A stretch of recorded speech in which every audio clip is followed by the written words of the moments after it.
You know, when you work in this industry, particularly as a reporter, there used to be a book a few years back called London at Large, right? And this was like a Bible that you sort of subscribed to in a way, a little bit like entertainment news.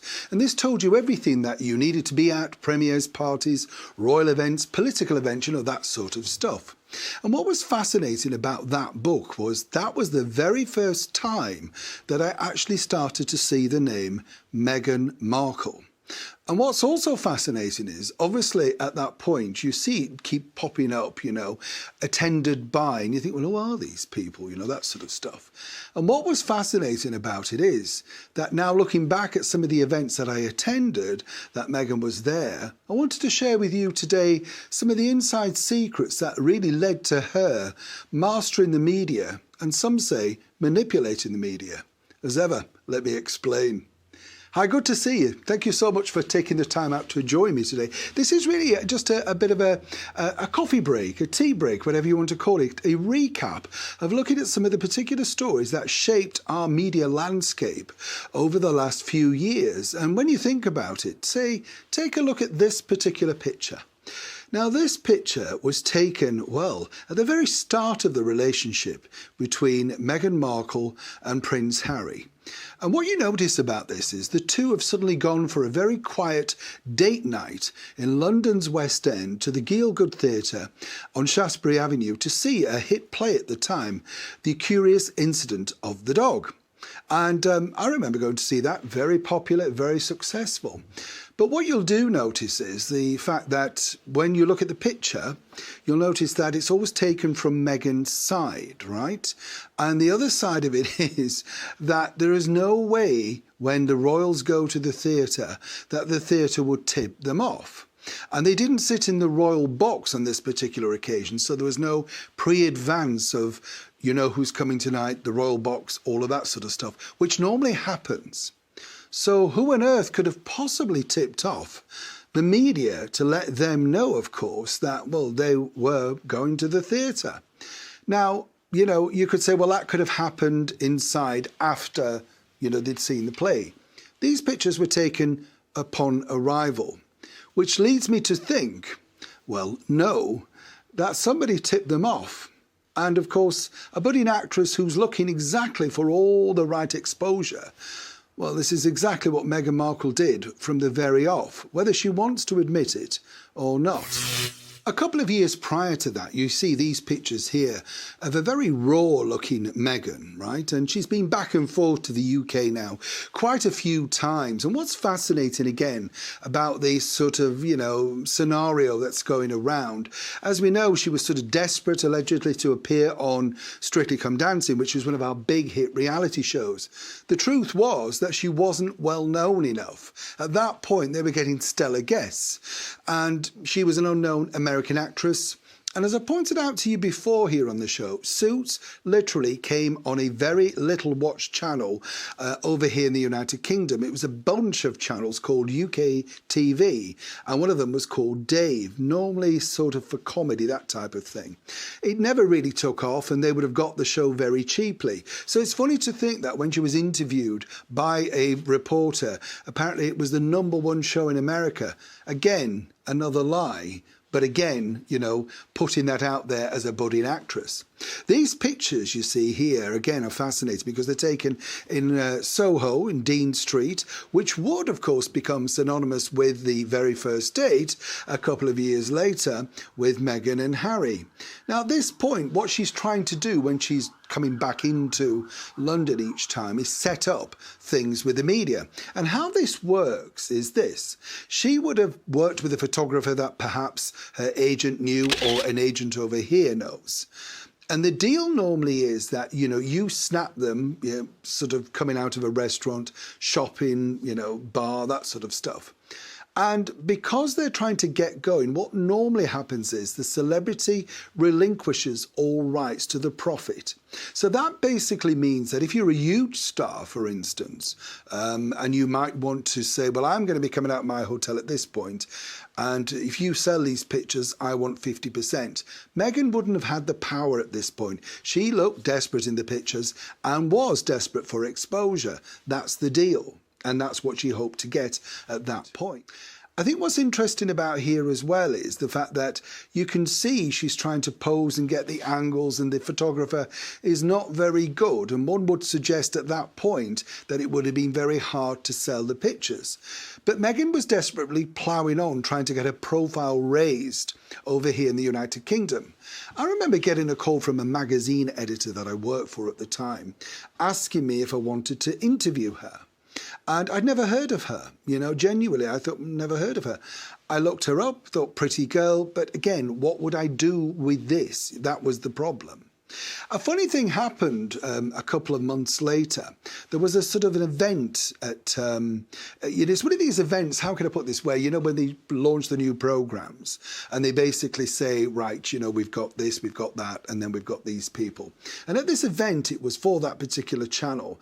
There were some quite big names. Sir David Attenborough was launching a program at that point. And I thought, oh, he'll be good to go along and interview, The pop star Britpop icon, that was Jarvis Cocker, he too was there. So I thought, oh, well, he's going to be interesting.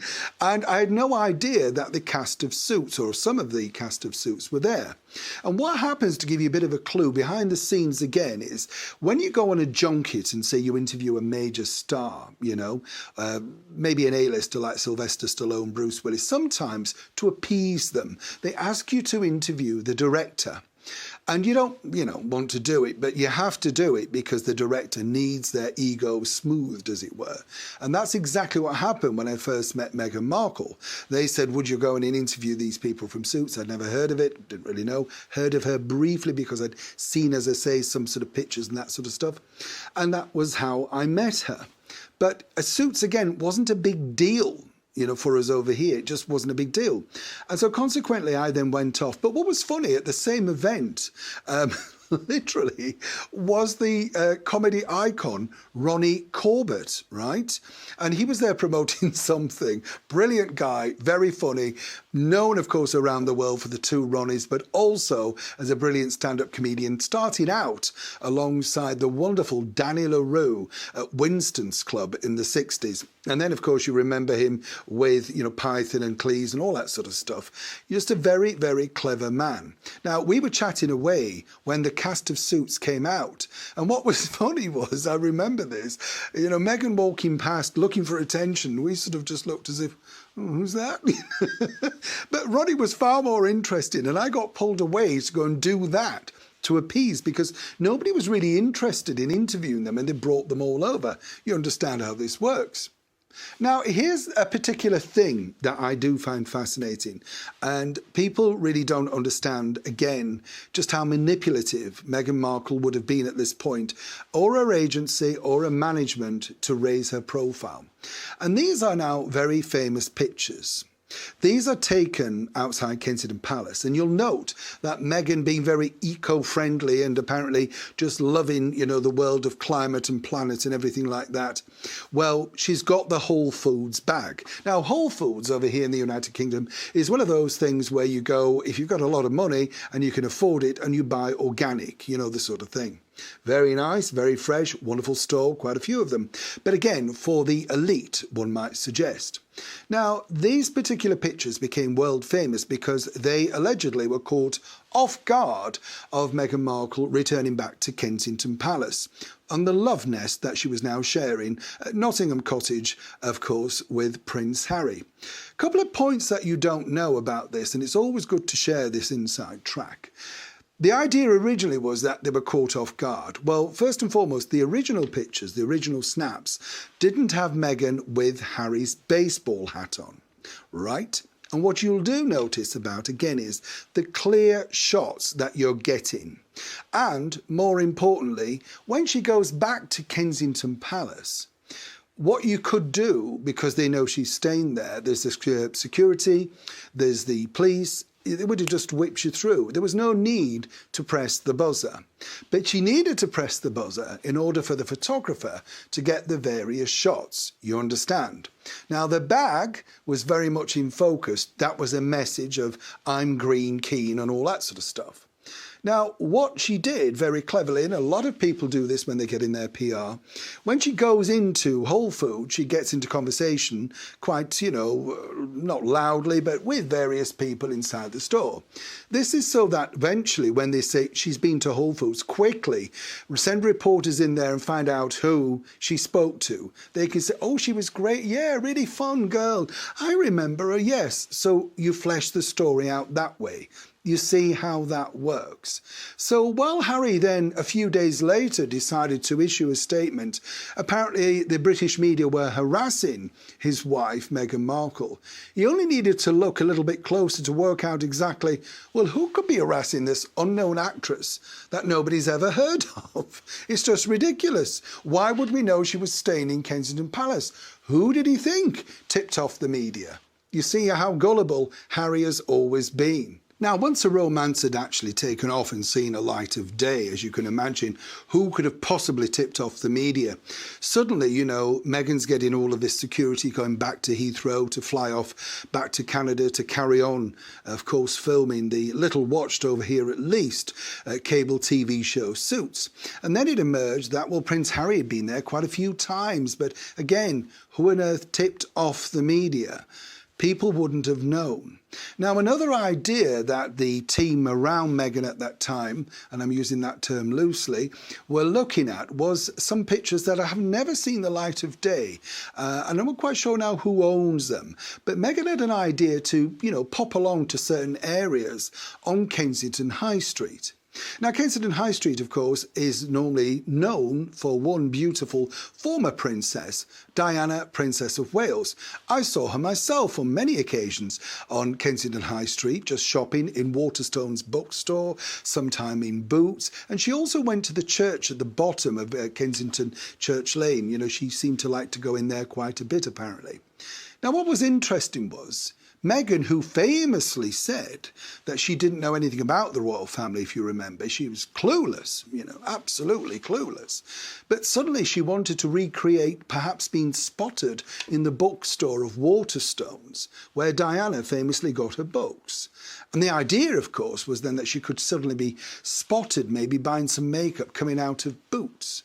You see again how the narrative doesn't necessarily suit the plot of exactly the idea of what she was pushing forward. Now, I'm not decrying her at any point, let me point this out. I've seen this many, many times with celebrities who are trying to climb the greasy pole of fame. Meghan had tried to get a celebrity boyfriend long before Prince Harry. She was searching around, and the rumours are that she wanted to, get to know Matt Cardle, a former X Factor winner. Nice guy, interviewed him. Not necessarily thinking that he could have risen to the heights that she really, truly needed. Apparently then she looked at Ashley Cole, who was on the market after being let go from another former paramour, the pop star Cheryl Cole. But he didn't work out either. Meghan was becoming pretty desperate at this point. And she was looking for an English boyfriend because she realised at 30-odd that in Hollywood that was seen as over the hill. Now, one idea that she played with, and this is a fascinating piece that's very rarely mentioned, was that she loved the idea of having a look at the world of West End theatre.